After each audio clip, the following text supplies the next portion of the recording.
बिस्मिल्लाहिर्रहमानिर्रहीम। हाणे मौज़ू आहे तख़लीक़ जा माणे मापा। वरी अलाह जी बारगाह में हाज़िर था थियूं। अॻे जेको पाण मौज़ू पढ़ियो तक़दीर जो, इहो सिलसिलो जारी आहे।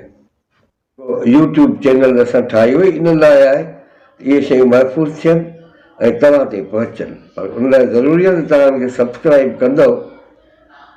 हूअं बि इहे शयूं तव्हांखे किथां न किथां मिली वेंदियूं, पर हीअ आसान सवली सिंधी में जीअं असीं हिनखे सम्झी सघूं, सम्झाए सघूं। अॻी कड़ी सां मिलाए वरी तव्हां हिनखे पढ़ंदो त तव्हांखे सम्झ में ईंदो। तव्हां सिज ऐं चंड जे मंज़िलनि जा मापा आहे तक़दीर।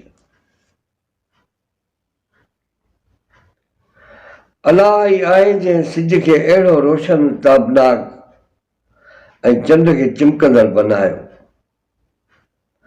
ऐं उन्हनि जे मंज़िलनि जा अंदाज़ा ऐं मापा मुक़ररु कया त जीअं तव्हां माह ऐं साल जी ॻणप ऐं ॿियो हिसाब किताब मालूम करे सघो। ज़िंदगी ऐं मौत जो कानून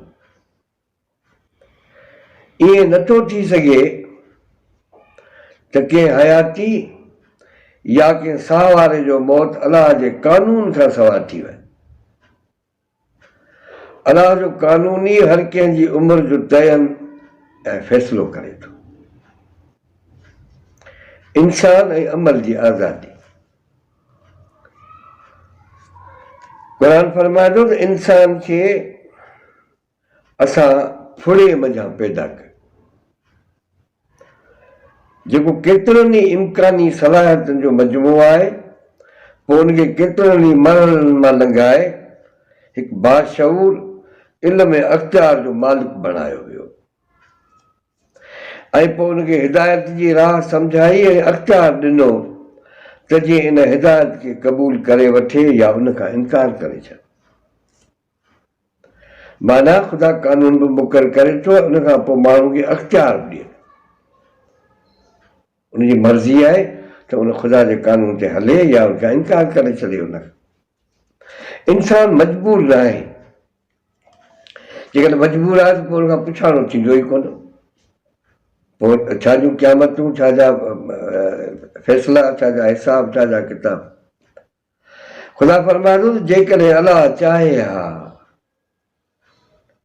त सभिनी खे ज़बरदस्ती हिकु वाहिद उम्मत, क़ौम या बिरादरी बनाए छॾे हा, पर हुन आज़ादी ॾेई छॾी त जेको चाहे गुमराही जे घोड़े ते चढ़े या हिदायत जे घोड़े ते चढ़ी पवे, त जीअं तव्हां खां उन्हनि कमनि जे बारे में पुछाणो कयो वञे जेकी तव्हां करियो था। जानवर खां त पुछाणो थींदो ई कोन, छो त उनखे उन अकुल आहे, न को उनखे शऊर आहे। वण खां बि कोन थींदो। हीअ जेके मादी शयूं आहिनि उन्हनि खां को पुछाणो कोन थींदो। माण्हू बि मादी शइ आहे, पर उनखां पुछाणो थींदो छो त मजबूर न आहे। काइनात जूं ॿियूं शयूं मजबूर आहिनि, माण्हू खे अख़्तियार ऐं आज़ादी मिले।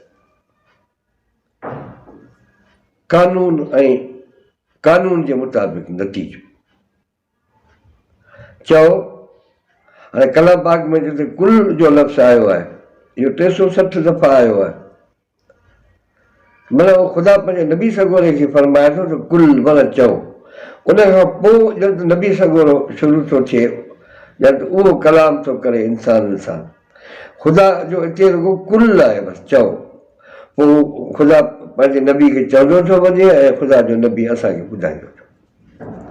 ॼण उहे असांजे प्यारे पैगम्बर जूं नंढड़ियूं नंढड़ियूं तक़रीरूं आहिनि असां ऐं ख़िताब आहिनि नंढड़ा नंढड़ा। चओ असां जेकी कुझु बि पेश असांखे जेकी कुझु बि पेश अचे थो सो उन्हनि कानून मुताबिक़ थिए थो जेके अलाह असांजे लाइ मुक़ररु कया आहे। क़ौमुनि जे इज़त ऐं ज़िलत जो ख़ुदाई कानून। चओ हिन काइनात में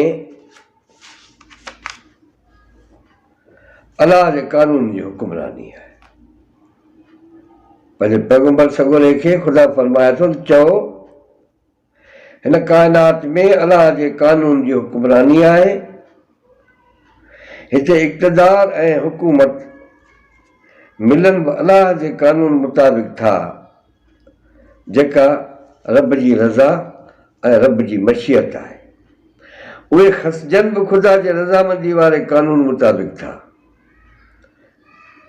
हिते इज़त बि अलाह जे रज़ा जे कानून मुताबिक़ मिले थी ऐं ज़िलत बि संदसि ई मशीयत जे कानून मुताबिक़ मिले थी। हिते हर तरह जी भलाई जो कंट्रोल ऐं ज़ाब्तो अलाह जे कानून जे मुठ में आहे ऐं उन हर शइ जे लाइ माण ऐं मापा क़दर ऐं कानून क़ाइमु करे छॾिया आहे। अज़ाब ऐं हिफ़ाज़त राहत जा क़दर। ॾिसो तव्हांजी दिलि में जेकी कुझु बि आहे, ख़ुदा फरमाए थो, ॾिसो तव्हांजी दिलि में जेकी कुझु बि आहे उनखे भले लिकाए छॾियो या ज़ाहिर करे छॾियो, पर अलाह जो कानून ऐं मकाफ़ात हर हाल में उनजो हिसाब वठी थो छॾे। तंहिं करे इंसान खे हिफ़ाज़त बि अलाह जे राज़पे वारे कानून मुताबिक़ मिले थी ऐं मथां अज़ाब बि उनजे रज़ामंदी जे कानून मुताबिक़ अचे थो। अलाह हर शइ जा माण ऐं मापा क़दर ऐं कानून मुक़ररु करे छॾिया आहे। मुसीबत पैदा करण जो ज़िम्मेवार।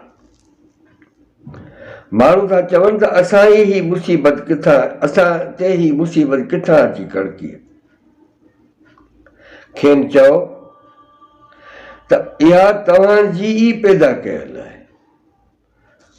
असां अलाह जे इल्ज़ाम मणंदा रहूं था, भाई मुसीबतूं अलाह जूं पैदा कयल आहिनि, पर अलाह साईं चए थो त खेनि चओ त इहा तव्हांजी पैदा कयल आहे। यादि रखो, अलाह हर शइ जा वट तोड़ा माणे मापा मुक़ररु करे छॾिया आहे। खर जा खॾ खईं पवण कारण पिरींजे, खर जा खॾ खईं पवण कारण पिरींजे, तंहिंमें पाण पई ग़ैबती गार थियो।